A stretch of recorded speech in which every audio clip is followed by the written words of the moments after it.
السلام علیکم ورحمۃ اللہ وبرکاتہ۔ کہانی کو پورا ضرور سنیے گا۔ ایک بزنس مین نے خواب میں دیکھا کہ ایک شخص اس سے کہہ رہا ہے کہ تمہاری کمپنی کے مین گیٹ کے سامنے جو پھل بیچتا ہے اس کو عمرہ کرا دو۔ نیند سے بیدار ہوا تو اسے خواب اچھی طرح یاد تھا، مگر اس نے وہم جانا اور خواب کو نظر انداز کر دیا۔ 3 دن مسلسل ایک ہی خواب نظر آنے کے بعد وہ شخص امام کے پاس گیا اور اپنا خواب بیان کیا۔ امام صاحب نے کہا، اس شخص سے رابطہ کرو اور اسے عمرہ کروا دو۔ اگلے روز بزنس مین نے ایک ملازم سے اس پھل فروش کا نمبر معلوم کرنے کو کہا۔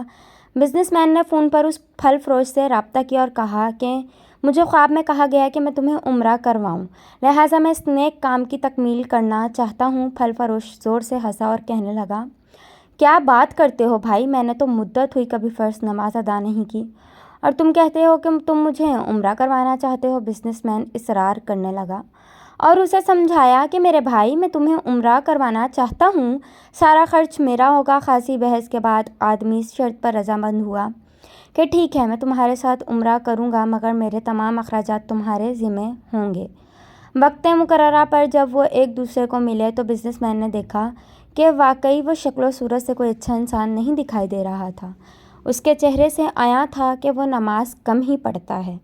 اسے بڑا تعجب ہوا کہ یہ وہی شخص ہے جسے عمرہ کرنے کے لیے خواب میں 3 مرتبہ کہا گیا۔ دونوں مکہ مکرمہ عمرہ کے لیے روانہ ہو گئے۔ میقات پر پہنچے تو غسل کر کے احرام باندھا اور حرم شریف کی طرف روانہ ہوئے۔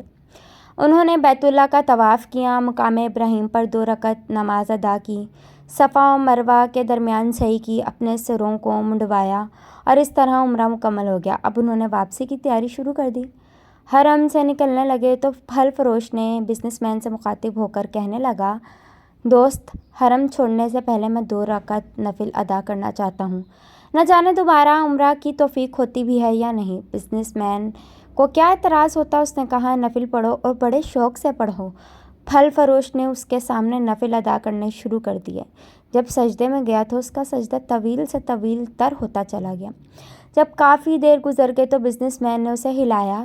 جب کوئی حرکت نہیں ہوئی تو اسے معلوم ہوا کہ پھل فروش کی روح حالت سجدہ ہی میں پرواز کر چکی تھی۔ پھل فروش کی موت پر اسے بڑا رشک آیا اور وہ رو پڑا کہ یہ تو حسن خاتمہ ہے، کاش ایسی موت میرے نصیب میں ہوتی۔ اس خوش قسمت انسان کو غسل دیا گیا اور حرم میں ہی اس کی نماز جنازہ ادا کی گئی۔ ہزاروں فرزندان اسلام نے اس کا جنازہ پڑھا۔ وفات کی اطلاع اس کے گھر والوں کو دی جا چکی تھی۔ بزنس مین نے اس کے گھر کے تمام خرچے اپنے ذمہ لے لیے۔ پھل فروش کی بیوی سے تعزیت کرنے کے بعد بزنس مین نے کہا، میں جاننا چاہتا ہوں کہ تمہارے شوہر کی ایسی کون سی عادت یا نیکی تھی کہ اس کا انجام اس قدر عمدہ ہوا اور اسے حرم میں سجدے کی حالت میں موت آئی۔